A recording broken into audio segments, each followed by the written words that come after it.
Welcome to 2014 and Happy New Year to all our listeners and fans around the world, and welcome to another year of Crazy Nights. I'm one of your Crazy Nights co-host, Jamie McNichol, and joining me as always is David Fowler. Happy New Year, David. Happy New Year, Jamie, and Happy New Year to everybody in YouTube land or wherever you are. Yeah, and Dave, I have to say this at the start before we get the house chores out of the way. Yep. Melanie Gilmore, our friend that loved this show, said that Yep. we should go for a sponsorship for all the drinks that you drink on the last 2 episodes. So, Well, I've got to tell you right now that I won't be drinking much anymore. I've got to lose a little bit of weight. yeah, well, yeah, So, you have yeah. to lose a bit of weight if you're going to a tuxedo for the wedding back in Yeah. August. Tuck- But yeah. no, I just thought that was a bit funny for what she said, that we should go and ask for some sponsorship from the alcohol companies because she's loving the show. So. I'll pay that one, Mel. So. Yeah, but so laying off the alcohol for a while actually. Yeah, and as we record this, we've got I've been checking the YouTube channel for Crazy Nights. Well, I want to say we hit a milestone, David. We have way over 10,000 views all up since we first started. Cool. About 25 weeks ago. So we hit a quarter of 25 of 100 weeks. Sweet. We're averaging about 500 to 600 views per episode, and I remember when we first started, we were lucky to get 100 views or something, but now we're averaging 600. So, Yeah. but over 10,000 views all up, we're almost hitting 11,000 to tell the truth, all up. Just checked the last one. We're hitting targets around the world, so it's all good. But like I did say on the last episode of the year review for 2013, listen to all the KISS related podcasts. Get as many interests and support from not just for us, but the other ones as well. And my goal, and I think Dave will agree, is to get us up on iHeartRadio along with the other ones as well. Exactly. And to show them support. We show support. We do our bit to show our support to these bands that do the podcast, because it takes a lot of... Like Strange Ways and help me out. What's the other one? What's your new podcast? Yeah. Yeah, they do a great job with their podcast as well. So yeah, keep supporting them as well as us, and three sides of the coin, obviously as well. Yeah. They're not just the only KISS podcast. I mean, they do have numbers behind it, but hey, we're all in the same boat type of thing, sailing the same ship. We might do it different than others, but we're steering the ship towards each other, you know. So yeah.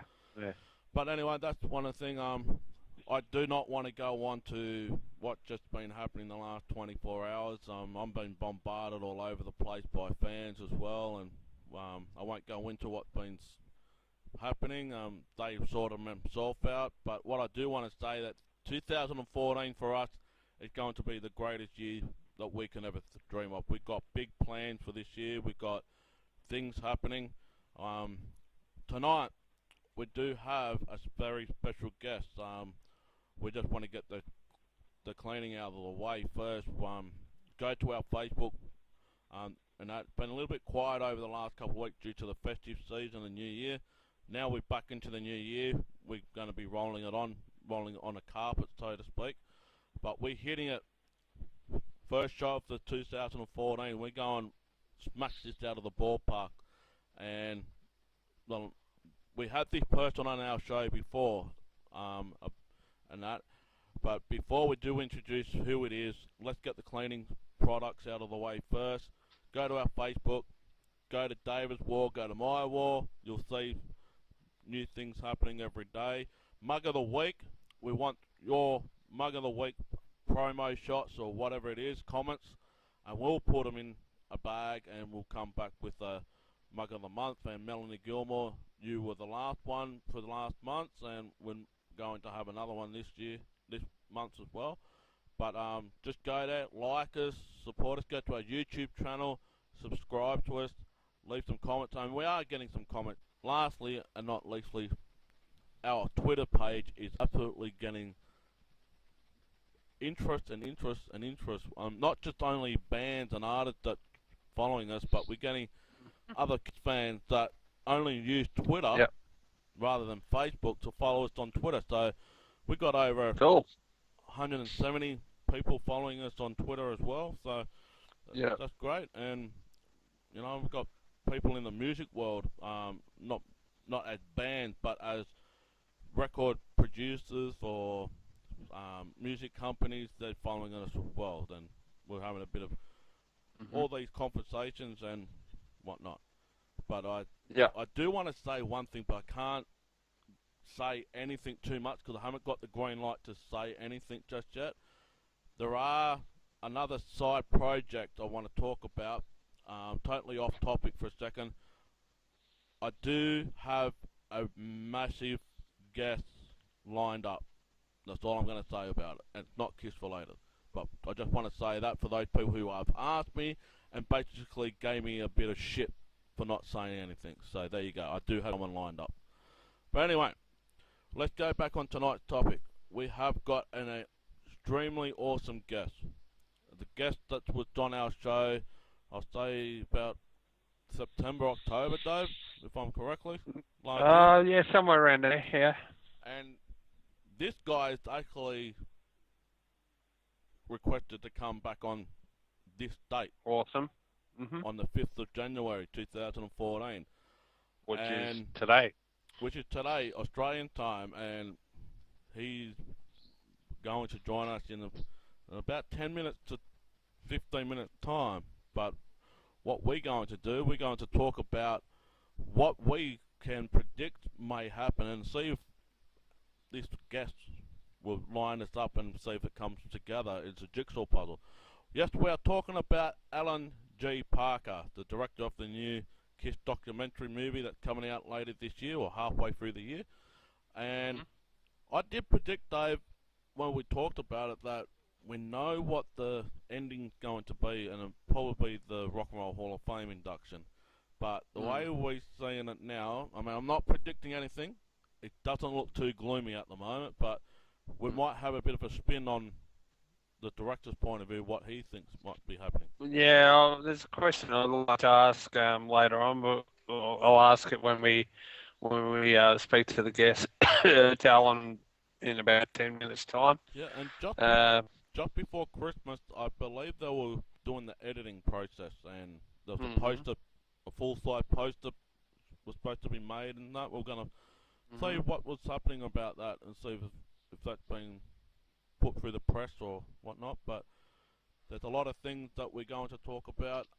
Talk about the interview that Ace said on Eddie Trunk Radio, why he thinks he didn't want to be part of it and whatnot. We'll see what truth and what not, because we did get the truth way before that interview with Ace and Eddie Trunk back in early December. So we're going to clarify some questions that fans have asked us and want us to do some research. What's the actual truth? We know what the truth is, but we're going to go in a little bit deeper due to what Ace has recently said on a radio show with Eddie Trunk. But more importantly, we're going to see what we can expect to see. We know that it's going to expand over 40 years of the KISS history, but I think we can now know who's going to be in it. I do believe that Ozzy Osbourne was supposed to be in it. Yeah, as a special guest, and Alex Cooper. I think he didn't he tell us that last time, or that'd be awesome actually. I believe he said some of the Motley Crue guys I think were meant to be in it somehow, wasn't he? But we'll speak to him again in a minute. Yeah, Nikki Sixx is in there, and obviously we do know that Steve Cornell's in there as well. Yeah. So it's all good. And Lydia Chris. And, Well, yeah. But we're going to roll the tape. We're going to go back onto audio right now, and we'll come back and wrap it up as soon as this interview is done. So here you go, guys. Steve Cornell. Here you go, guys. we'll come back after Alan Parker join us on the night's table of Crazy Nights. Welcome to Crazy Nights, just Australian Kiss show, and win the new year. And this person has been on our show about 6 months ago. We just swapped the season pattern. South summer, his winter. 6 months ago, it was his summer, our winter. So I just want to say another warm welcome all the way across the pond in England to Alan G. Park. How you going, Alan? I'm good, thanks, guys. Yes, last time we spoke, I think I was wearing the T-shirt, and now it's your turn. Exactly. Yeah, we're wearing thongs, or what the American people call flip flops and shorts and singlets now, and you guys are drinking hot coffee, hot chocolate, and wearing UGG boots or. Yeah, I've got to go down to the shops in about an hour's time, and I'm just wondering what to wear, but I know it'll be at least 3 layers. Well, we do know there's been a bit of bad weather at your end, so you might be able to do the swimming down in the local street, but apparently the sun's been out just recently, so yeah, it looks like it's drying up. Yeah, but exactly. David, I think we've got an awesome show. It's a new year. We've got plenty of things to talk about in this interview, but also we've got plenty of things to talk about over the course of the next 12 months. Mm-hmm. But I think one of them just has to be this new documentary movie that's coming out. Definitely. Probably around halfway through the year this year, if it's still going on ahead. But I think you've got some questions, David, that the fans, and not just the fans yourself, want to ask Alan, because a lot of things have changed since we last talked, and especially the Rock and Roll Hall of Fame, which we'll get into that later on. But you want to ask the first question, David? Yeah, when we last spoke, obviously, Ace and Peter had said they didn't sort of want to be involved in the movie. With the Rock and Roll Hall of Fame and Ace being sort of open to also, playing with Paul and Gene again, have they changed their mind at all about being involved in the movie and telling their side of the story? No, not at all. I didn't, to be brutally honest, I didn't expect it. What we have to understand about them, and obviously I don't want to sound like a stuck record, but it's worth saying one more time, is this. What they were asking for is more money than you would ever pay an interviewee, even if that interviewee was an original band member, right? Mm-hmm. They also wanted back-end percentage, and they also wanted executive producer roles. And it's not going to work at all, because it's, the way this movie is being made, it is being made for the fans, to show the fans about the great history of KISS. Mm-hmm. Now, as soon as you give somebody outside the group of people who are making it some form of hand of how to make the finished product look, all you're doing is opening the gates of hell, basically, because as soon as you put something in that one person doesn't like, they will, as soon as you give them one piece of power, they will scream and shout and stamp their feet until it's the way they want it to be, right? Mm-hmm. Didn't have that with Status Quo. Didn't have that with Monty Python. Didn't have that with Who Killed Nancy. We were given a free hand to make a movie. And as Gene said in Classic Rock, and as Paul has been quite vocal about since we did the deal with them, we have a free hand to make a great KISS movie, right? Mm-hmm. And I just get a feeling if we got too many cooks on board, the soup's not going to taste too great. Mm-hmm. So, nothing at all. Okay, it's fantastic news that KISS is finally going into Rock and Roll Hall of Fame, but nothing about the film changes, except after struggling and banging my head against a brick wall about where do we end this thing, well, I think we all know we've got a really good ending now. Exactly. That's good. Yeah. So, Alan, I just want to ask you a question. How's the editing process going at the moment with the documentary? Well, it's still quite early days. I mean, we started editing on the 11th of November, and we stopped editing for Christmas on December 23rd. So we'd only really been working about 4.5 weeks when we stopped for Christmas. Mm-hmm. Yeah. What we have at the moment is about an 8-hour and 20-minute Talking Heads rough version. Now, it's very rough, but basically it's all the great stories compiled together.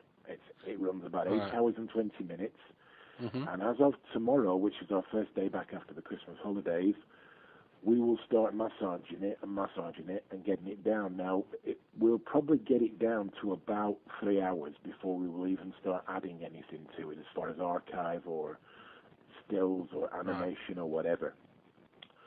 But at the moment, it is a whopping 8 hours and 20 minutes long, and so we've got a lot of massaging to do.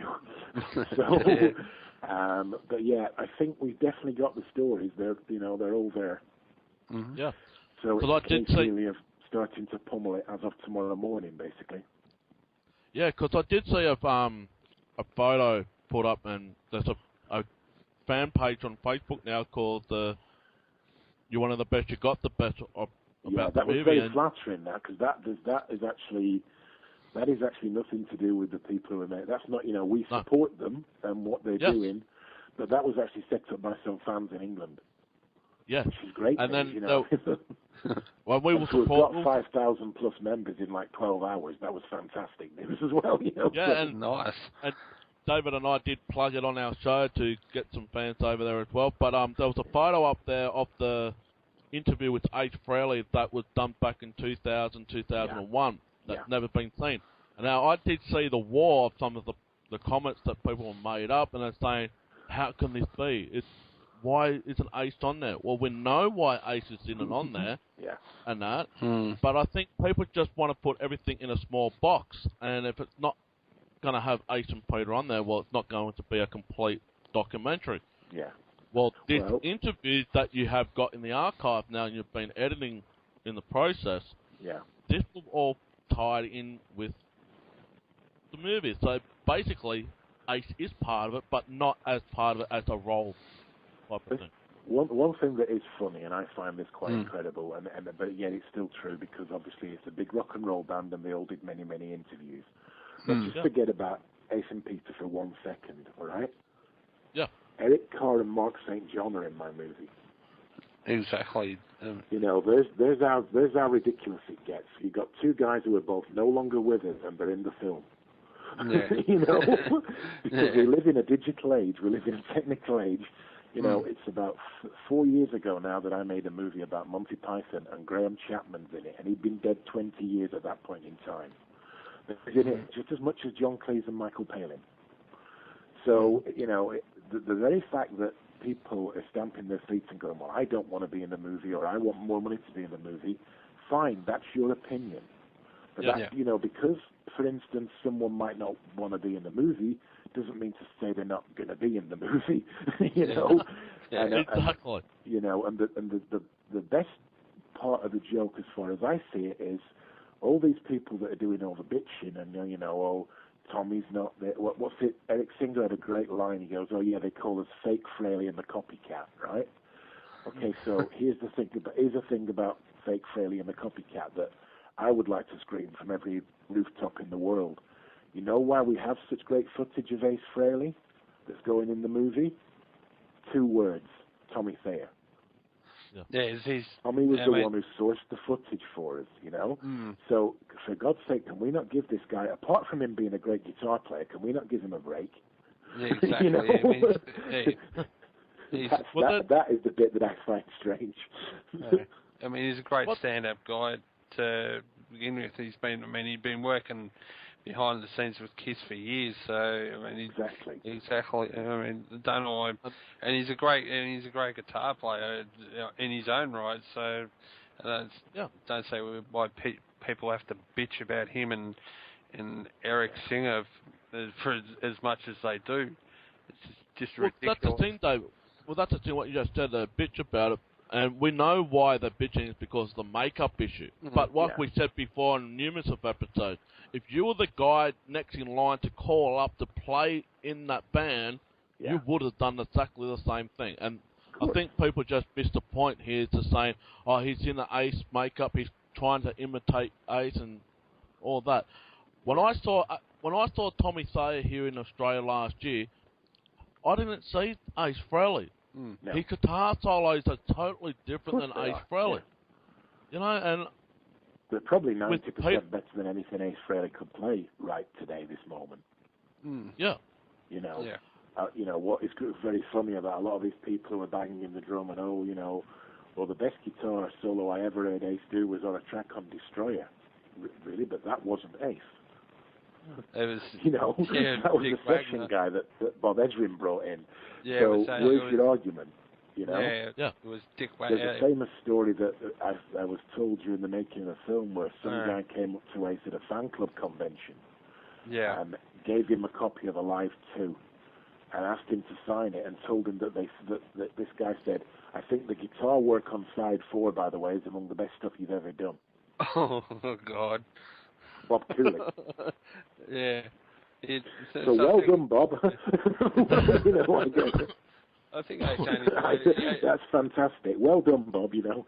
Bob said to us, I love this. Bob's story is amazing. Bob said, Ace was led on the floor in the studio, and Ace said, hey, buddy, how did I do? And Bob said, I looked down and said, those were the best guitar solos you ever played. Yeah.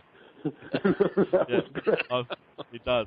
And then Ace will go out and play poker one night, comes back the next morning, hey, my guitar solo. I go, yeah, the best you ever played. It's the same answer all the time. Same answers all the time. But I think I want to get into this because this has been suggested to me to put it across to you, Alan. Early December, after the 30th anniversary of Eddie Trunk's radio show Bash in the Hard Rock Cafe, Ace and Peter was rejoined together for 13 years since they last played. They played 4 songs and all that. But on the show, a couple of days later, Ace did put his 2 cents worth in about the reason why he will not be part of this documentary. Now, he thinks that Gene and Paul and Doc are the guys running the show. They're the ones that got their hands in the pie type of thing. We know for a fact that's not the case. They might have some insight of what to do and what to say, but seriously, from that interview with Ace Frehley and Eddie Trunk, there's a massive misinterpretation going on. Well, one thing that came out in that interview that I was quite surprised by, in fact, I almost fell off the chair laughing at, was Ace gave this wondrous speech which included the sentence that his Kiss's security guy, I'm presuming he's talking about Danny Francis, had got in contact with his security guy, and that was the only way he knew about the movie, right? Okay, here's the truth. It might hurt a few people, but here's the truth. Yeah. Myself, my line producer, and my producer all spoke to Ace's manager directly. We made all kinds of promises. We bent over backwards at one point to actually take a separate flight to flight. So, in other words, forget sending Ace to where we are. We will come to where Ace is. And still they turned us down. Now, how that actually translates to the fact that he was approached by someone's security guard, I don't know. I really have not got no clue at all.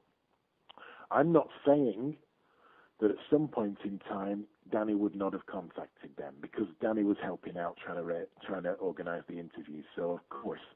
But I know for a fact that from our side, and by our side I also mean the Kiss camp, he was probably contacted by at least a dozen people, and still he's not in the movie. So do I sleep all right at night? Like a baby. Yeah, thank you very much, because I tried to get the guy in the film and he's not in the movie.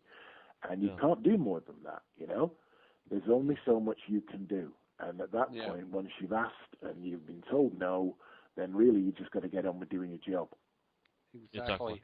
Yeah. And I was like you, Alan. When I listened to the interview, I was literally cracking up on my chair laughing. I'm saying, I've got an interview here. I've got an interview done about 5 months ago, sitting here. Why wasn't now Ace is saying this, that it's all backdoor politics, that it went through the back door, been blah, blah, blah. And I'm saying, Ace, what is going on, really? But I mean, the other side of it as well, if we want to be really brutally honest about it, is this. You know, a Geezer and a Blonde, which is my company with Alexa Morris, who's also my producer, right?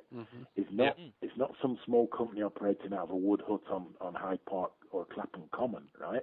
If you want to find the telephone number for a Geezer and a Blonde, or you want to find out from where we edit in Soho or what studios we use, you do a little bit of homework and you can speak to me on the studio phone in like 5 minutes flat, right? So presumably, Ace Frehley, if let's just say, for instance, that everything Ace is saying is true and he was not contacted properly, right? He can get to me in a heartbeat. Yeah. If he wanted to be in this movie and wanted to make the right compromise and to come along and say, hey, Alan, maybe there's been some cross wires. Can we speak directly and we can maybe come up with something we can make this happen? Yeah. It would be just about as easy as getting hold of, say, the guy down the road, Getting hold of Alan Parker is not getting hold of the Pope. It's not getting hold of the President of America. It's not getting hold of the Prime Minister. It's getting hold of Alan Parker. And it's quite an easy task if you want to go out there and do it. I think it took you guys 2 private messages on Facebook, so it's not rocket science. No, it's kind of doable. Yeah. Well, there was a question that just came into my head, Alan. You have not spoken to Ace personally yourself, have you? We've never spoken to him personally, but we have spoken to his management on God knows how many occasions, yeah. Yeah. I've got his mobile phone number. I was given his mobile phone number directly, but every time I tried it, it went straight to voicemail. Yeah. So, okay. So obviously he doesn't answer his messages. Yeah. I think we can be leading into this, but before I do lead into that direction, what can you talk about? That you're saying there's over 800 hours of footage to massage. 80 hours. That's again because we're both getting tongue-tied.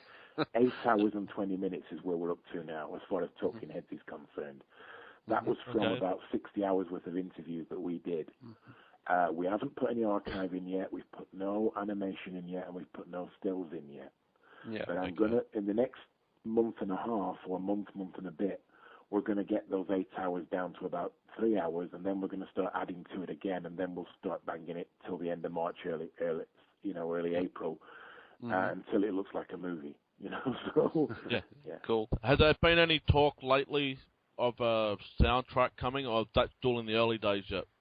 A lot of things like that are very early, in the running. Obviously this year is a big year for KISS. It's a big anniversary year. It's got the Rock and Roll Hall of Fame attached to it. Yeah. It's got some big touring ideas attached to it. There's also a few other things coming, from the KISS marketing side. Maybe more restaurants and, there'll be more memorabilia and merchandise and stuff. So we're only a part of their year, So we will come along when they need us to. So to say right now, will there be a soundtrack or, will there be a T-shirt? I don't know. Probably yes, but the truth is right now that hasn't even been discussed yet. So Just hope we get some merchandise. Yeah. No. It's all good. I think we can say safely there'll be some. Yeah. I just want to say this before I do go on to my next question. The posters, has that been completed, or you're still getting that all sorted out? In the last 24 hours, we got another very big step closer to showing you guys the poster. Cool. I am hoping that by the next 2 weeks, there will be the poster will be given to Kid LaRue, and the poster will therefore then appear on KISS Online. On KISS Online and various other places, and and then onward we go from there. Well, hopefully we'll be the first people to put the poster up or the photo up before KISS Online get hold of it. So, well, at the moment, obviously KISS Online and Classic Rock Magazine here in England, or in the US it'll be KISS Online that get it first, and in England it'll be Classic Rock Magazine that get it first. So, but they will, if you look at how fast the press release got out around the world with the photograph of me and the guys, I would say that within about 5 minutes of both of those people getting it, it'll probably be viral. So it's pretty good, like that. Now, with all your work that you have done, you've done Multi-Python and you've done Hello Quo. Yeah. The reason why I'm saying this, they have reformed as a reunion, especially now with Monty Python, and they sold out numerous of shows in England at the moment, and Status Quo did their reunion. We know for a fact now in the last 48 hours that's not going to happen with KISS, but I do want to say this. Is the last chapter of this documentary going to focus on the Rock and Roll Hall of Fame induction? I mean, the Rock and Roll Hall of Fame for me as a filmmaker is a bit of a blessing in disguise, because when you have a band that's 40 years old but still very active, The question is, where do you stop it? Because as soon as you stop it somewhere, within 6 months it's going to be old-fashioned because they'll have done something else. Yeah. Obviously, it does have to have an ending. It can't just taper off into some music and then start whizzing the credits past. But the Rock and Roll Hall of Fame now has given us a nice full stop for certainly the chapter that we're talking about. What I find quite funny, and it's very flattering, but it's also very funny, is on my Facebook page, which a few people hearing this will have seen. There's an awful lot of people. We want Alan Parker to do a documentary on Slade because Jim and Noddy and Dave and Don are still alive. So the odds of Slade playing together again, if Alan does the documentary, are massive. No. The fact that Status Quo played together again, or the fact that, some 4 years later, Monty Python have announced that they're doing, I wish I was as big a guru as people believe I am, It's literally a case of good timing. I mean, it really is a case of good timing and no more. What made me laugh a wee bit, and it's been going on for a while, but at least now that, Paul has done his Twitter stuff, it's become less of a problem for us making the movie, is even as late in the day as Kiss Cruise 3. One morning I was just sat on the boat having my breakfast, and a guy, I didn't know this guy in Adam. I'd never met the guy before in my life, right? Right. And he comes and he sits down across from me and he goes, "You're Alan Parker, aren't you?" And I go, "Yeah." He goes, "I got stuff I could tell you that nobody knows." Really? So you're some guy from Europe in a Kiss T-shirt, and you think you know something that I've not been told? And I'm actually upstairs on a VIP pass with the band. Is there something you can tell me? This morning, just before we started our conversation, I clicked on to Facebook, right? And I saw a comment on Facebook wall by a guy called Ian Lewis. Now, I don't know who Ian Lewis is. Ian Lewis is a fan, right? We're Facebook friends. We've never actually met outside cyberspace. I don't think we've even had a private conversation on Facebook, right? But I love the quote he said, "You got all these Kiss fans out there who have been talking for years about Kiss going into Rock and Roll Hall of Fame. Now that it's finally happened, right? And most people know that it's organized by Rolling Stone magazine, who can't stand Kiss anyway. That's why it's taken so long to get here, right? Now it's finally happened. All that the fans are doing is bitching like hell about the fact that who's going to go and get that award or who's going to play after it. Does that actually matter? Not really. As long as Gene and Paul, who, let's forget for 1 minute now, let's just forget everybody apart from Paul and Gene, right? So let's just say that on the night they were the only two people that went up and got it. Is that not all right? No, exactly. I mean, it was their vision. Is that not fine? I had a guy, just finally, I had a guy who like yourselves, runs a podcast. I won't say which one, because there's plenty of them, And I don't think we've been shooting 2 weeks over in New York. I don't think we've done 5 interviews. And he starts private messaging me, and he goes, "Hey, man, I think there's something you should understand that I know that you don't know yet. But, Ace and Gene and Paul and Peter are doing a load of gigs in makeup next year." I go, "Really?" Because, 24 hours ago, I did a full-length interview with Paul Stanley, and believe me, nothing's further from his mind. And you're now telling me that it's happening. And I go back and I said, "Look, man, it's not my place to comment on this. I'm just making a movie on the band, but I don't think you're right?" Within about 30 seconds, he deleted me and he blocked me.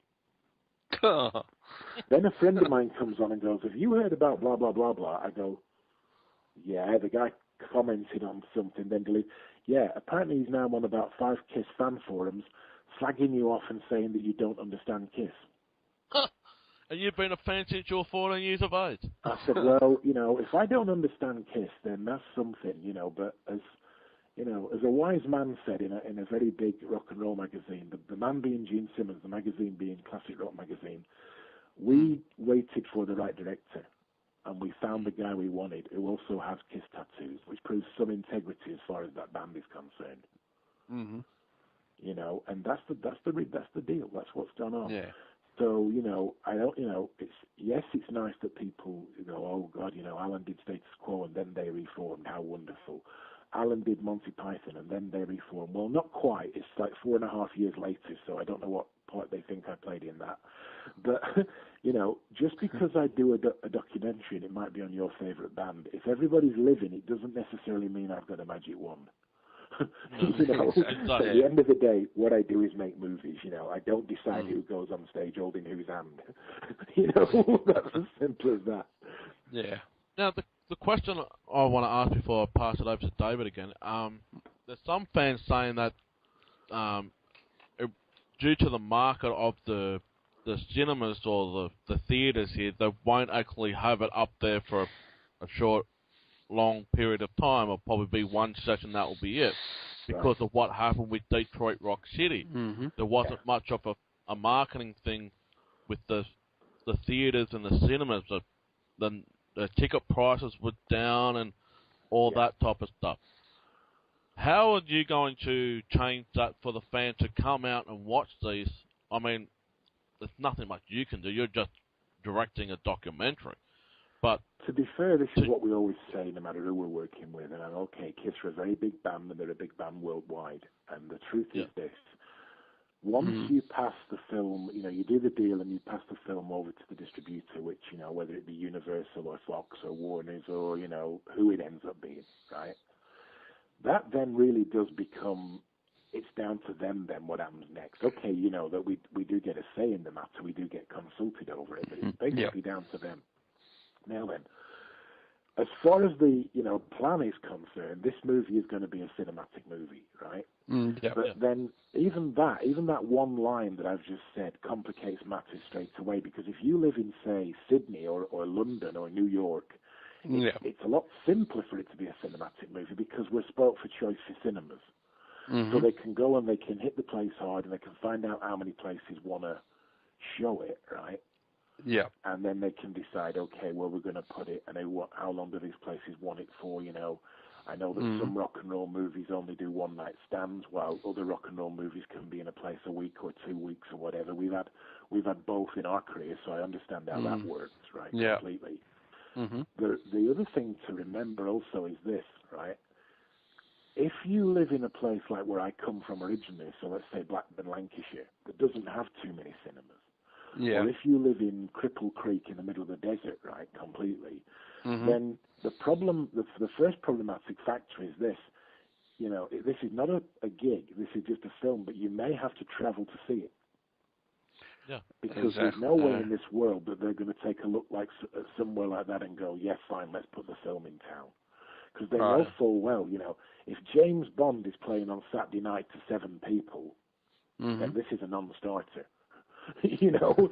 So you've also got to look at the demographic. But as we both said earlier, the good news is that that's not my problem. By that time, all I'll have to think about is, doing the right interviews and waving at the right people. That'll be it. By then, by the time this film goes into a cinema, we will be at least 3 or 4 months into doing a film about who knows who yet, but somebody else, basically.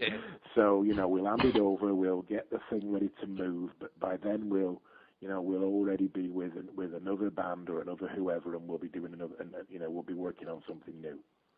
Yeah. The reason why I asked that question, Alan, because I'm just going on the same pathway of especially with Metallica, that documentary they had. Yeah, Metallica. Is it the Through the Never one or some kind of? Yeah, Through the Never. Yeah, Through the Never. And also, early last year, they had the Def Leppard Viva Hysteria. They played it at the cinema for one night. The concert, I think it was here in Melbourne. London, in London, Through the Never in London opened at the IMAX, which is a big 3D cinema down in Waterloo. Yeah. The first night it was completely sold out, but having said that, Lars Ulrich was here doing a Q&A as well, so you understand now why it was sold out. I went that first night, the place was rammed, there wasn't a spare seat in the cinema, It was only on for a week. Now, I'm a big Metallica fan, I went back the following Friday, I think there was 11 of us in the cinema. So you do see why maybe some cinemas don't necessarily see rock and roll movies as the fastest way to make a buck. Yeah. Because they necessarily aren't. What you tend to find with a great deal of rock and roll movies is, yes, it's great and it's flattering if they go into cinemas, but you only really start finding out their genuine worth when they're released on Blu-ray and DVD. Exactly. The question would be, did they do the numbers? And if they did the numbers, yeah, fine. The Quo film is a good example. I think from the day we announced it was going to be done and the day we put it onto pre-sale on Amazon to the day it was released, it's done, I don't know, through the ceiling. More copies than anybody ever expected. Mm-hmm. Yeah. It flew, but that's what rock and roll fans want. They want to own something. They don't, they don't want to borrow your album. They want to own the album. Exactly. Play it, repeat, play it, and everything's same with some kind of monster film that came out. So that was aired here at the Melbourne Film Festival. About 10 years ago, and I think it showed maybe 2 or 3 times at the festival, and then it didn't get shown again. And then obviously it came out in a DVD and everything. And well, at the end of the day, as I said a few minutes, that I saw the Metallica movie twice in 1 week. Right, I loved it. I enjoyed it. It's a great 3D film. But I got to tell you, I got my one on pre-order from Amazon for the Blu-ray release on the 27th of January, and I am buzzing waiting for that day. Oh, same here. As of that day, right, and we all know how this one works. As of that day, no one tells me when I can and cannot watch it. As of that day, I'm in control. Exactly. If I want to watch it 5 times in 1 weekend, I can do. If I don't want to see it for 12 months, it's up to me. Yeah. And that, I think, is the thing all rock and roll fans want. They want their own copy in their own home, so they've got control of it.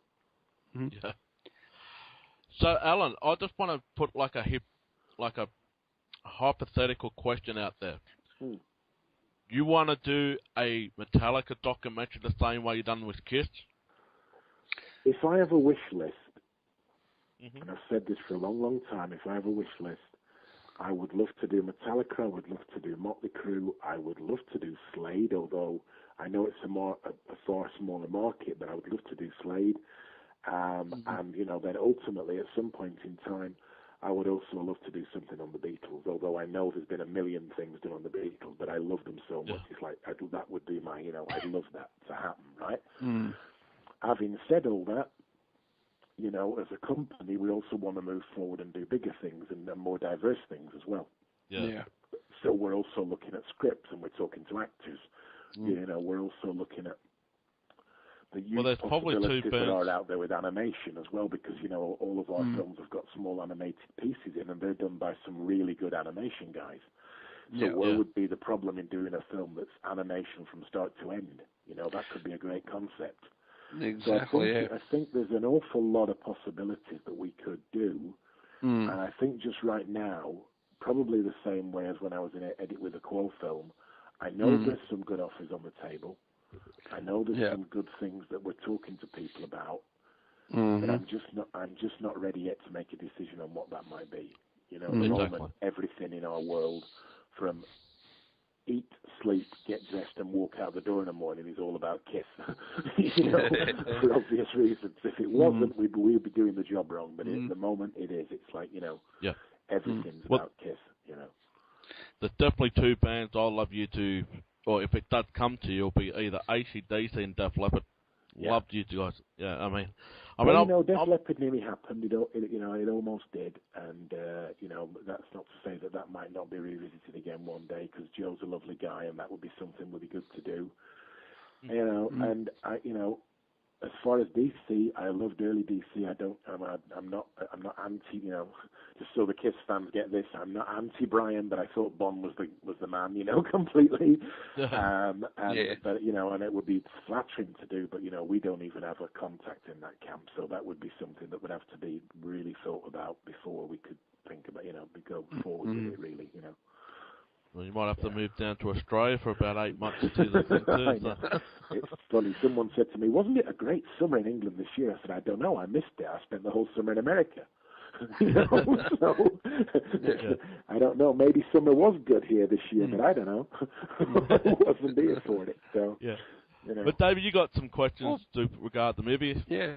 Out of all the interviews that you've done so far, the 8.5 hours worth of footage that you got, what's the one story from that you can sort of tell us about without revealing too much, from someone outside the band that had a good story? I mean, there are some good. There's some great stories. I mean, I think one thing, whether it will make the final cut or not, I don't know. But one thing that was good to see was we did a really good interview with Bob Kulick down at his studio.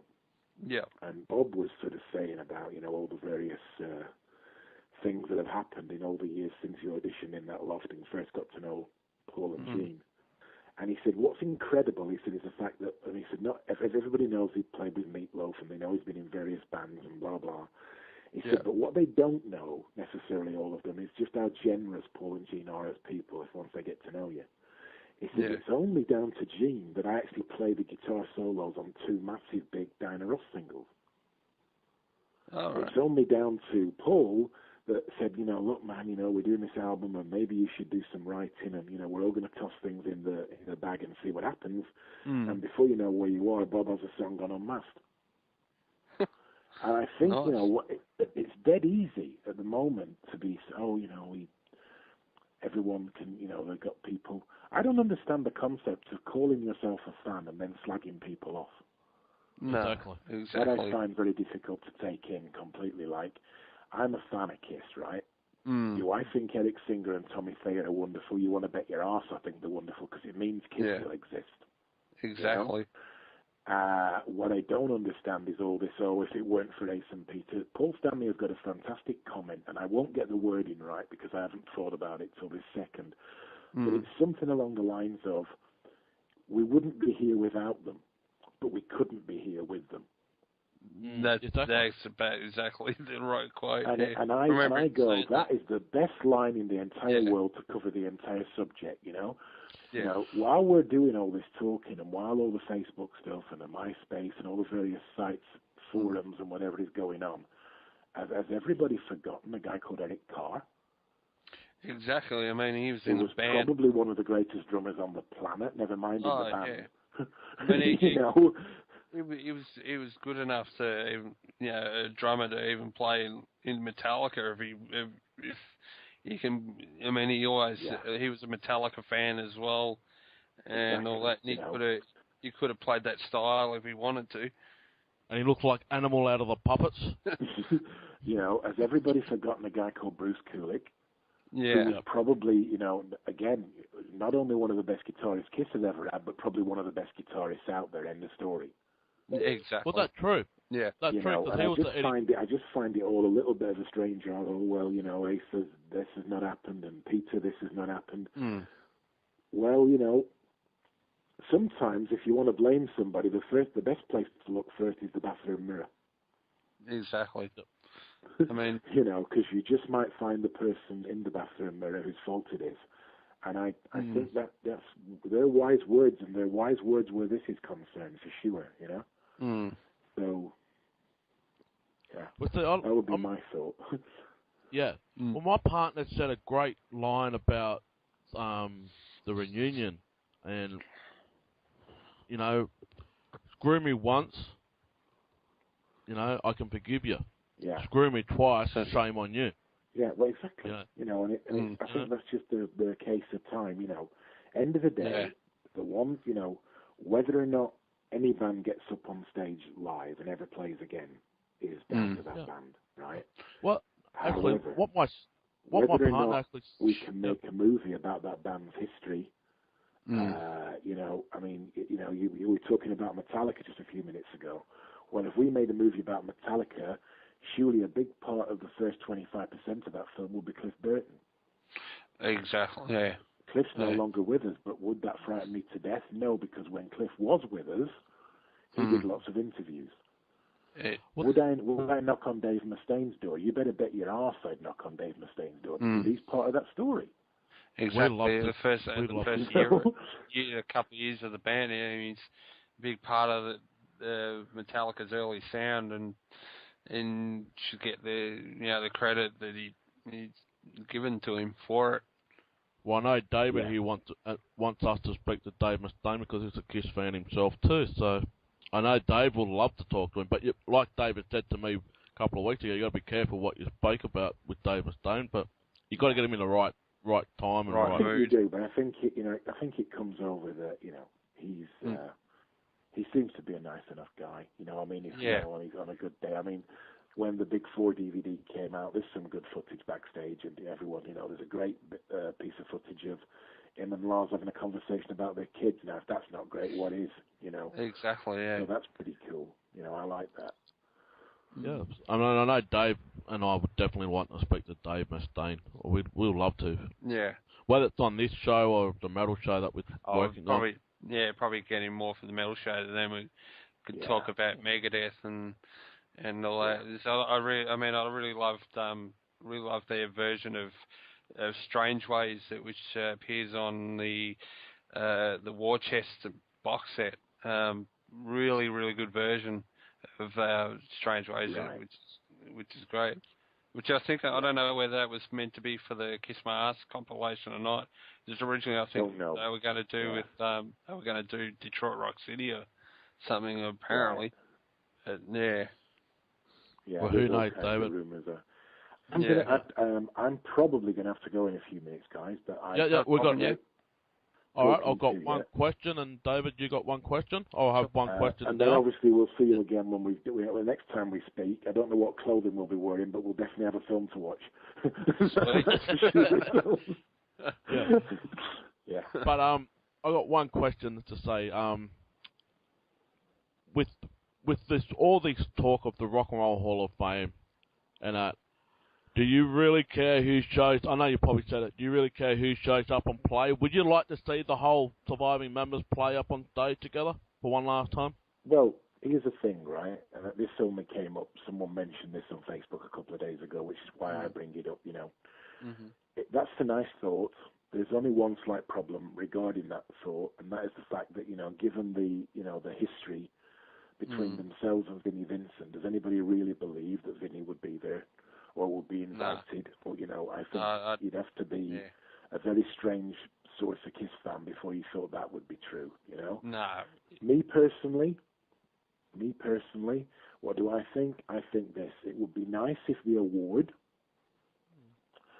was presented to Gene and Paul and Ace and Peter, and it would be nice if the band that played was Gene and Paul and Tommy and Eric. Yeah. Because to me that would be the perfect ending to it, because that bookends the group. It also tells you the beginning and the end, and it also puts on stage the important people as far as keeping KISS alive, and also as far as making KISS happen in the first place. Yeah, it's done. That's just done. Having said that, surely even if it's only in reference, there should also be something said verbally about Eric Carr, about Mark St. John, about Bruce Kulick, and about Vinnie Vincent. Because love them or loathe them, at one point in time they were in KISS. Yeah, exactly. And I'm pretty sure that Gene and Paul will sort of talk about them in the induction speech as well, as they did when they got the word that they were getting accepted into the Rock and Roll Hall of Fame. I think Gene mentioned, Eric and Mark and all the rest of the living members as well, or living and gone members, I should say. All the members. Yeah. All the members. Yeah. It is what it is, but I don't, I think people are reading way too much into it, Yeah. I mean, look at Blondie. There's a fine example. Blondie are in the Rock and Roll Hall of Fame. And the night that Blondie got inducted to Rock and Roll Hall of Fame, the original lineup wasn't even there in total. And some of them weren't even invited, but came on their own ticket, So that just proves one example of what can or cannot happen, The fact of the matter is that for a long time now, that band has existed in the lineup that, people will go and see this year. Yeah. That's the same thing that happened at Heart a couple of years ago in the Rock and Roll Hall of Fame. They're only one of the original members up there, but there was a lot of bad blood. Yeah. And that is the same with KISS. Well, end of the day, the band has been put in there now. As far as the only two as I said earlier, Mm. the only two mainstays throughout the entire career is Paul Stanley and Gene Simmons. Yeah, exactly. If we want to be 100% pedantic about it, why not send the two of them up there, and then afterwards they could do something acoustically? We know that's not going to happen, but it would be right if it did. You know. Yeah. All right, Dave. One last question because I'll got to do some swimming down the road. No, not got to go out shopping. So. I've got to get my flippers out and go to the shops. That's right. So, in the end, when you've vetted it all and everything, what is the final length that you really sort of want to get it down to? I would think probably. The movie, yeah. I think probably about 2 hours 20 minutes. Okay. That's normally about the length of film I make. I do make long ones, and I think probably somewhere in that region, somewhere between 2 and 2.5 hours for me, is about the length of time you need to tell the story of a band who've been together 40 years. This I can speak about with some authority because Status Quo have been together exactly 40 years. Mm-hmm. Yeah. When we did the documentary, so we know that's real. We know that's proper. So well, just as a joke, Alan, I know that you like to collect a lot of items, a lot of memorabilia, and that. How about sending those 8 hours to David and I to us to look at? No, hey, you never know, David. Yeah. Right now, we don't know what's going to happen. We go back tomorrow. We've just taken 2 weeks off for Christmas. We go back tomorrow. It really is, at this stage, it's really in the lap of the gods. We've got a lot of viewing to do. There's a lot of different things we got to do, and it's just going to be great. But we're a long way from knowing what the final cut's going to look like. But we'll get there. It's always, people say to me, do you not get worried at this point in time? I go, no. Do you think a guy who paints houses for a living gets worried when he's only done one room? He just moves all the gear out of that room and paints another one. That just reminds me, I just got to get this off the top of my head before I forget it. Bruce Kulick has been married last night in America to his fiancée, Linda, Lisa. Well, we want to congratulate them. All the blessings for them, but also with this project, we can't wait. If you are still planning on coming down to Australia for a premiere, we want to be the guys there with you, standing beside you, doing the Q&A, and it'll be run by this broadcast, of course. Not to blow our trumpet, but we will love to be there and just to pass the microphone over to the fans and asking you questions about the movie and whatnot. And but you all thought that out. But there is one other question. Are you going on the KISS cruise this year? The KISS cruise number 4? Yeah, you going on that one this year? Yeah. Because I'm definitely going on there. Yeah, I'll be there. I'll be there. Well, that's another thing. Well, I think it would be rude not to this year. Exactly. I think that'd be fun. Well, I'll just be newly married just before that cruise, so my partner and I are going on there next year. So we'll definitely have a drink over a table as well. So it'll be good to catch Look up. forward to seeing you. Well, look, guys, we'll talk again once we're done. Thanks for speaking to me today. No problem. You enjoy the sunshine. I'm going to go and find 2 scarves and a hat. Oh, yeah, and don't forget to just drop us a line anytime, and if you want us to post that thing that you talked about earlier, we'll post it up as well. Right, okay, brilliant. Thanks, guys. All right, take care. See you, Al. Take care. Cheers. See ya. Bye. Bye. Well, we're back from a great interview there with Alan Parker, and on behalf of Crazy Nights, we want to thank Alan Parker for joining us. David, there was a bit of more insight than last one. Things have changed a bit, and things are being cleared open about what Ace said on the Eddie Trunk show of his whereabouts or why he won't join. Yeah. No, it was very another insightful interview into the movie. So it was great to talk to Alan again. Very nice guy to talk to. Great KISS fan like you and me. Yep. So very much looking forward to this movie coming out later in the year. So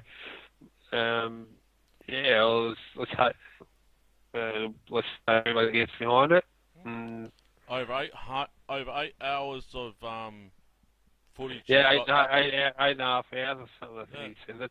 and he's trying to bring it back down to 2.5 hours. And yeah, but I think he said in the end, because I remember I just asked him at the end there. He said about he wants to get it down to about 2 hours 20 minutes or something. I think it's just under 2.5 hours. And I believe he said there was another interview that still need to go just to polish it up a little bit. Did it? So, Oh, well, yeah. like the animation's got to get in, the music got to get in. Yeah, they got to sort of whittle down the 8.5 hours and all that, and then add the music in. I love the way that I said towards the end that can we have the full 8 hours version, just you and I, Dave? Because he kind of didn't say nothing. No, he laughed. He laughed. Yeah. You never know. We might just be lucky. Who knows? We might. No, he won't send us like 8.5 hours worth of kids. Well, going back onto last week's episode, how we should get some sponsorships, and the person Melanie Gilmore did say that we should get you to get some alcohol beverages sponsorships. Yeah. Well, let me contact CUB tomorrow. Yeah. Well. Going on. Oh God, people. I must say, I will be off the alcohol for quite a long time now. I've been given a challenge by my mother to actually lose some weight, so I'll be off the alcohol from now. You won't see me half tanked on the podcast anymore. Thank you very much. No. Whoa. Because of the new year, David, I'm going to give you a Crazy Night challenge for the year. Yeah. You know it's my wedding coming up later in the year. Right. I did realise that. Yep. Alright. If you can lose 20 kilos, that's a big yeah, I kind of don't want to lose that much. Alright, I'll go 15 then. We'll go 15. 10. I want to lose 10. Alright, I'll go 10. 10. Right. 10. But I'm going to double or nothing. Your mum said 10. I'm going an extra 10, so that's 20. So it's double or nothing. That'll be too skinny then. Well, 10 will be enough. Okay, alright. We'll go double or nothing, but I've got to lose 10 kilos, but more importantly, I'll lose 20 kilos. You lose 10. By the time the wedding comes, right, this is a challenge for both of us. We'll lose some weight, right? Yep. That means I've got to do some more exercising, where dancing like I did on New Year's Eve or whatnot, I'll do it. But we'll make it double or nothing. We'll do a 20-kilo challenge for both of us. We'll see how we go. I'm not going to try and lose 20, but no, 20 is too much for me. No, listen to what I'm saying. The 20-kilo challenge is between us. Between us, yes. Yeah. To fit into the tuxedo for the wedding. Yeah. No problem. We can. We'll talk about more about the actual wedding off air. Yeah, that's the challenge we got for the Crazy Night. But talking about sponsorship, we're going back onto the interview. Yeah, Alan Parker sponsors us. Just give us some goodies and we'll put up on air. No. But Dave, what did you get out of that? We'll keep promoting the movie and all that, of course. Well, I just want to ask you, what do you get out of that interview? I mean, there's a lot of things. To me, what he's basically saying about, about the, trying to, when he was saying about people, were, having more about what's happening than he does, and when he's actually working on the movie and speaking to Gene and Paul the whole time, Well, the movie's going to be a great thing in the end, and I'm really looking forward to hearing all the stories. And the one where actually I really like that when I asked him about what's a good story for someone who's outside the band. And he related a story about Bob Kulick and how Bob was saying that Gene and Paul are very generous with people, where he would say, "Oh, come and put right with us on this and blah blah blah, and like so it gets writing credits and all that, and being generous that way. Yeah, that was good to hear. That a good thing to hear. You know, it was, they're sticking up for friends and looking out for them and everything. I think what I got out of it more was putting it to rest the accusation that H. Frehley said on Eddie Trunk. Now, he's entitled to say what he wants to say, and he thought his way, or his version was that the only way that he knew about the documentary was from his personal bodyguard. Yeah. Well, Alan put that into rest and that, and for all those people out there that wanted to find out a little bit more, go to the fan page, You Wanted the Best, You Got the Best. It's not run by Alan or anything. They support it. It's run by some fans in England. They started up a fan page. They got over 5,000 people there, I believe. Is that the one where? Is that the page where there's a photo of Kiss with Alan and the crew? Yes. That's a fan page, is it? Yes, that's the fan page. Okay. Yeah, movie. Cool. Yeah. And Alan was speaking about that, and we want to plug that fan page again for them to get some support, because they supporting that page as well. They don't run the page, they support them. They've got the full support behind that. So, guys, fans, ladies, if you want to keep updated about the movie and all that, go to that page. It's even though Alan and his crew, blonde, what's the name? He's coming in blonde and. But yeah, just go and support the page, and if you want to keep up to date with what's happening with the movie. They are starting to work on it again actually from today, because they had some time off over the Christmas break, but they're now back working on it as of today. So and he did have a bit of a surgery on his lower legs. Don't know if you know about that, David, but he did have a bit of some treatment done, and he was recovering around the Christmas period as well. But he's doing fine now. He's doing fine, and great to see that he's back to himself. He was in a lot of pain a few weeks ago and that, but he's fine now. Yeah, Alan Parker. But good thing about it is one thing I did get out of it again is he's going on the KISS cruise. He's going to. You won't be able to actually meet him and all that. We'll meet him. Hopefully we'll get him back on the show before by the time it's finished. He said he's willing to come back on his show, because the next time he'll be on, it'll be completed. Completed and ready to roll with it and have it out. And also he's open to come to Australia if it goes to plan, to premiere it down here as well, and we're going to be behind it. So it's up to David and I to get our heads together and get that organised. But, the fans want to go to a Q&A premiere, we're going to try and organise that. And if everything works to plan, if it's coming down or not. So that's all we can say. Yeah. But, guys, it's been an absolutely wonderful start of the 2014 year, the calendar. We've got great things happening. We've got more guests lined up. We've got other people who've been on the show come back on. I've been requested by Loretta Carr that she may come, not may, but she will come back on our show very shortly. I don't know when yet. I'm still working out on her. And Loretta Caravella is coming back on the show. And Robert V. Conte, who did You Wanted the Best, You Got the Best. Yeah, I think we were just talking to him the other day. We'll get him on again soon. Great bloke. Yeah. And I will say this, and I'm not going to blurt it out, because both David and I have not got the green light from the producer, but we're in talk with some other people.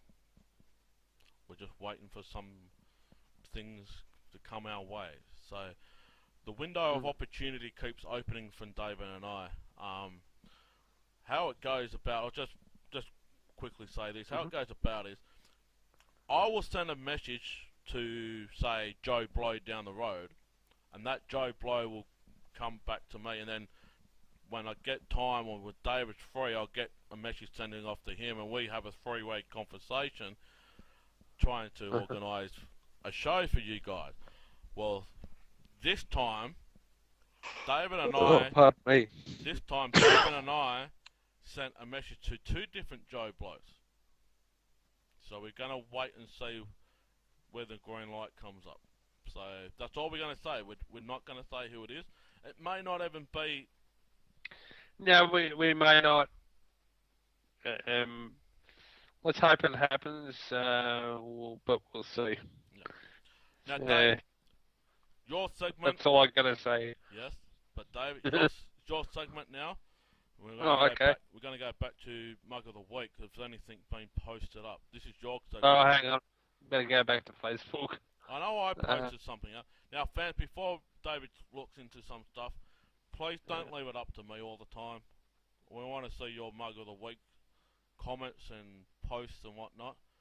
I know Melanie Gilmore did post up about you should get yourself a sponsorship deal with the alcohol beverages that you've been drinking, David. I'll pay that one. That's the best one. But I'll pay that one. But Melanie, yes, as I said, I'm actually not going to be drinking for quite a while, so I'm going to lose a bit of weight. So there we go. Well, I'm back at football this Thursday, so it's all good. I know there was one of Jane and Paul sitting on his chair, and Eric and Tommy could boot polishing their boots. Yeah, I'm not too sure what they're trying to say there, but pardon me. I know exactly what you just said then. Yeah, I just don't know what the artist was trying to say there. They're having a dig at Paul and Jean. Or Tommy and Eric. Or Tommy and Eric, yeah. Not too sure. Where is it? I like the Gollum. Oh, I know what was the Mug of the Week. What? It was that Minion Rock and Roll All Night. He was singing Rock and Roll All Night. Next minute, his mate comes on, swings on the ball like Miley Cyrus in the background with Paul Stanley, joins him doing Rock and Roll All Night. Halfway through the chorus, Gene Minion swallows the microphone. He chokes on it, spits it out, and hit Paul Minion right in the eye. With that one. Right. Yeah, well, I think it's I think we'll give it to Melanie again. I think we'll give it to Melanie again. I'll pay her on that one. You need to get all right. That's your homework. You got to get a sponsorship from the alcohol. Oh God, yeah, I don't know about that. Well, not alcohol. Carlton United Brewery sponsored the Crazy Nights podcast. But no, guys, this has been awesome. We're going to be, bringing some new things into this show. New look. I've got a new backdrop that people saw in the last one of last year for the Christmas special, and that. So yeah. But just keep joining us. I just want to say this, David. Overnight, we have almost reached 11,000 views all up since we started. So it's all good. That's cool. So we're about 300. Well, no, not even 300. We're about 200 odd now, shy of 11,000 since we first started. Yeah. So, and this one hasn't even gone up yet. So we probably break the record of 11,000. So. Yeah. But no, if you guys want to give us a challenge, all right. We'll make another segment. Don't call it Daredevil Dues, but we'll call it the Night Challenge. If you want to challenge us to do something, as long as it doesn't get us hurt or anything, and it's legal. Yeah, it's legal. Yeah. Legal. Not doing any illegal shit. We don't want to do anything illegal. We want to do something legal. So if you want to dare us to lose 10 kilos each, we'll do that. If you want me to lose 20, I'll do that. If you want to make me to lose 20, I'll lose 20. And then we should start a fundraiser for it, Dave. What do you reckon? No fundraiser. Why not? Just do it. I don't need a fundraise to fucking lose weight. Yeah, we'll get KISS back down here for this year. No, they won't come this year. Well, we might do a fundraiser, but I'll just put it out there. Just put it out there. Fundraising bullshit. Why not? Not to lose weight. Nah. I'll just lose weight between my ears, so who cares? I'm leaving that one alone. That's all good. No, if you want to dare to do something as long as it's legal, Yeah. I'll be willing to do anything, but no legal, because I got the police station right across the road from my house. Yeah. You know. Yeah, you can do. Yeah, I can do it. Let's make Yeah, it. yeah, Let's yeah, make yeah. it. Let's make I'll it. break the law. James. I'll break the law, and Dave can bail me out. Yeah. Yeah. See ya. But no, join us on Facebook.com at Kiss Crazy Night Podcast. I just got a bit of what you. Oh no, you don't. Okay, I don't think no, you don't. Okay, we can't. We've just been told that we can't get people the challenges. Yeah. Yeah. Yep. Oh, I'd love to, but yeah, you know. Yeah, it's a bit. Yeah. Well, I agree with her. To be honest. Who knows? Who knows? If they want to do something, they do it. So. Anyway, ask us some questions on Facebook. I've been doing a random thing now, of putting up all the members of Kiss and who's your best song or best performed album, and I think I'm up to Tommy Thayer now, so that's coming up. But I love seeing all the comments on that. There's been no boasting, there's been no name calling, and that. But yeah, I'm up to the last member of Kiss now. I'm up to Tommy Thayer, so I'll be posting that up on my wall very shortly. I'll just say this: I reckon Monster is Tommy Thayer's best performed album. It's just a bit more fresher. I think he found his true self. Sonic Boom is not a bad album, but I think he was more comfortable with Monster because of so many years of not doing an album with Kiss, or Kiss, Gina Paul not doing an album. I think Monster was a bit more fresher, a bit more polished. But yeah, but that's just me, you know. But what's your opinion on that? What's your favourite or best performed album of Tommy Thayer? What's yours, David? Yeah, I'd agree with Monster. As far as song wise goes, I'd have to say, Wall of Sound. His work on that was pretty cool. Yeah. All right then. Okay, guys, go to our YouTube channel at Crazy Nights 1. We've got over 60 subscribers now, and we've got almost 11,000 views. Go to our Twitter page. We've got heaps of people joining us and liking us on Twitter as well. We're over 175 people now since I've been looking at it. So, yeah, and just go to our Facebook page at Kiss. I'll say it again. Crazy Nights Australian Kiss Podcast on Facebook, and you never know, we might just have a random joke and can start off a thread and we can take it from there. But no, just come and join us. Join us next week. There'll be another show as always.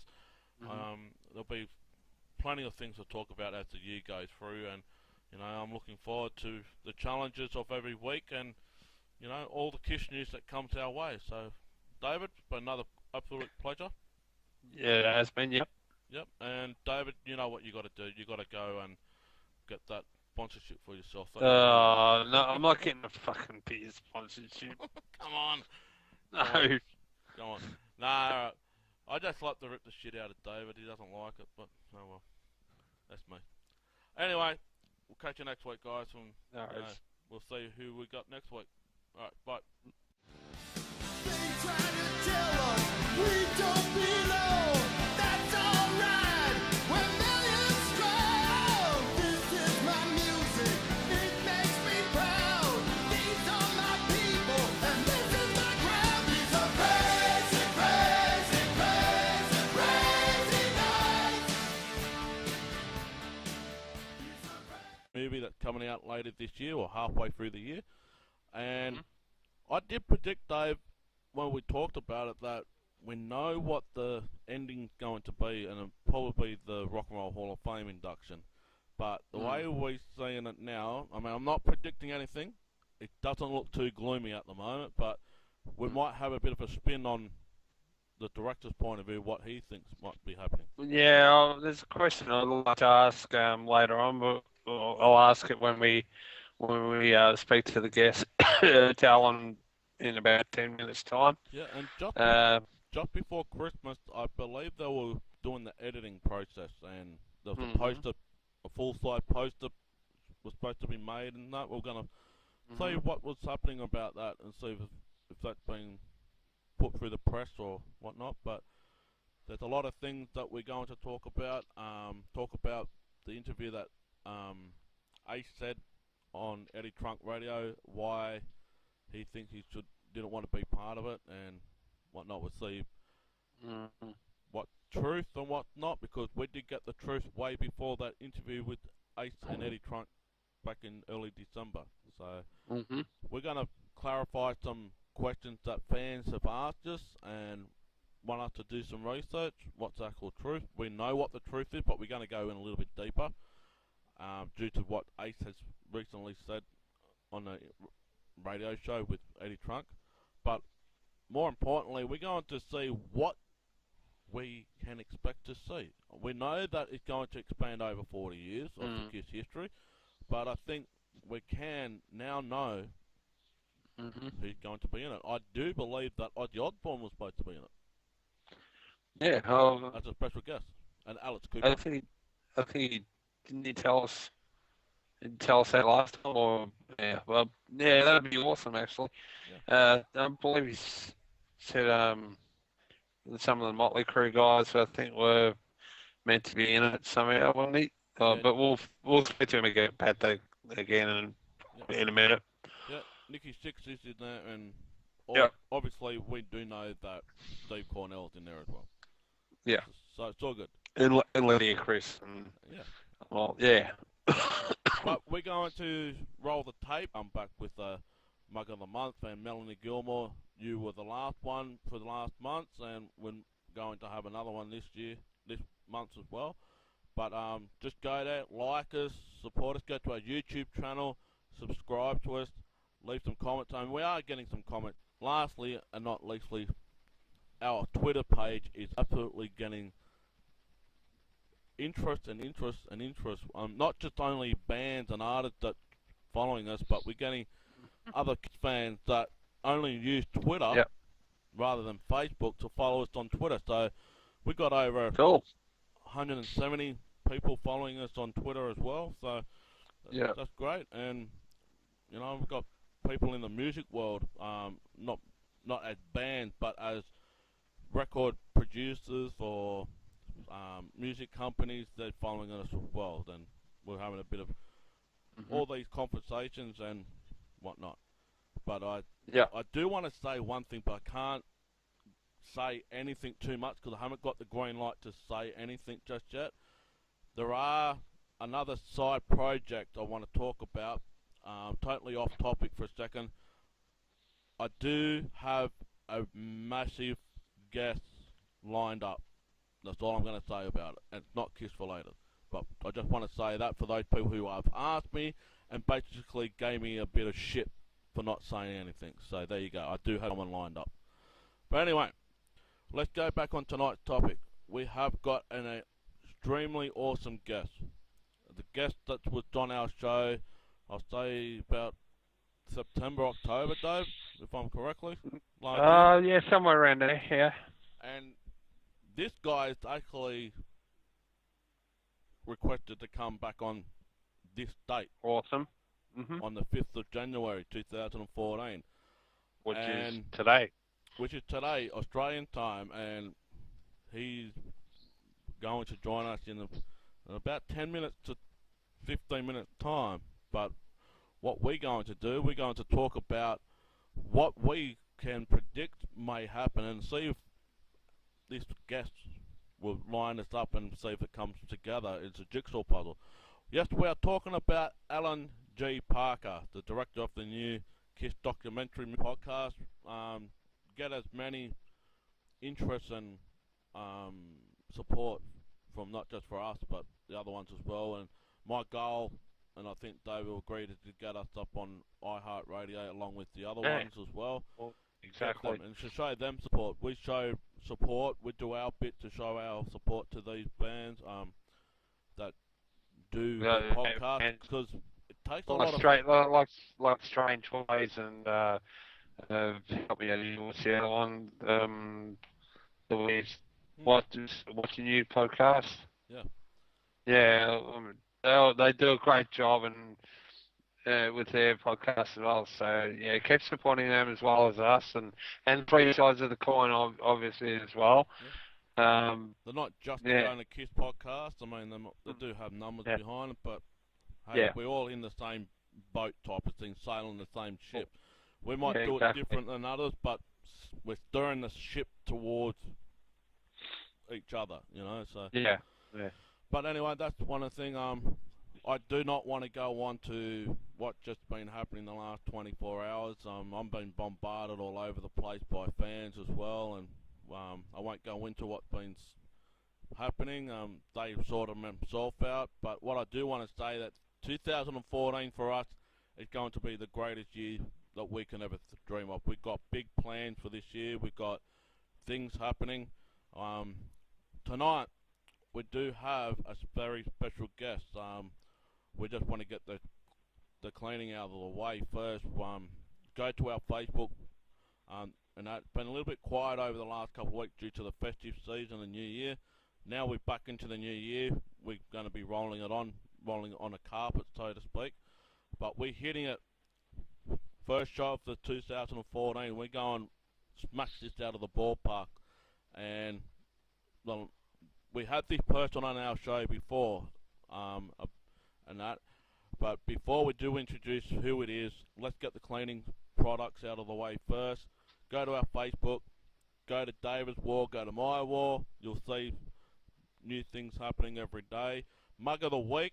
We want your mug of the week promo shots or whatever it is, comments, and we'll put them in a bag, and we'll come. We're going to go back onto audio right now, and we'll come back and wrap it up as soon as this interview is done. So here you go, guys. Steve Connor. Here you go, guys. We'll come back after Alan Parker join us on the night's table of Crazy Nights.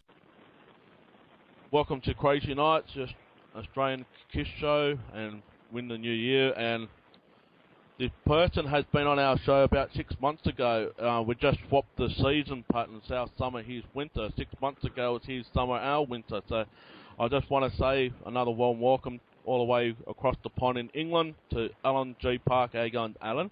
I'm good, thanks, guys. Yes, last time we spoke, I think I was wearing the t-shirt, and now it's your turn. Exactly. Yeah, we're wearing thongs, or what the American people call flip flops and shorts and singlets now, and you guys are drinking hot coffee, hot chocolate, and wearing UGG boots or. Yeah, I've got to go down to the shops in about an hour's time, and I'm just wondering what to wear, but I know it'll be at least 3 layers. Well, we do know there's been a bit of bad weather at your end, so you might be able to do the swimming down in the local street, but apparently the sun's been out just recently, so yeah, it looks like it's drying up. Yeah, but exactly. David, I think we've got an awesome show. It's a new year. We've got plenty of things to talk about in this interview, but also we've got plenty of things to talk about over the course of the next 12 months. Mm-hmm. But I think one of them just has to be this new documentary movie that's coming out. Definitely. Probably around halfway through the year this year, if it's still going on ahead. But I think you've got some questions, David, that the fans, and not just the fans yourself, want to ask Alan, because a lot of things have changed since we last talked, and especially the Rock and Roll Hall of Fame, which we'll get into that later on. But you want to ask the first question, David? Yeah, when we last spoke, obviously, Ace and Peter had said they didn't sort of want to be involved in the movie. With the Rock and Roll Hall of Fame and Ace being sort of open to also, playing with Paul and Gene again, have they changed their mind at all about being involved in the movie and telling their side of the story? No, not at all. I didn't, to be brutally honest, I didn't expect it.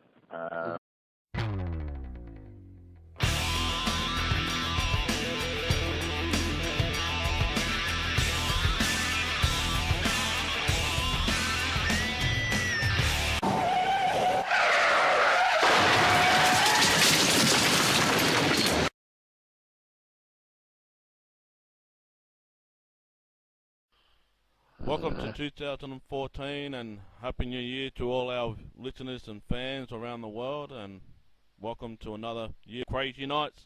I'm one of your Crazy Nights co-host, Jamie McNichol, and joining me as always is David Fowler. Happy New Year, David.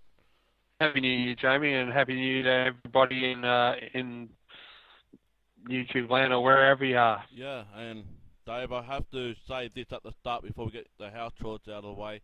Yeah.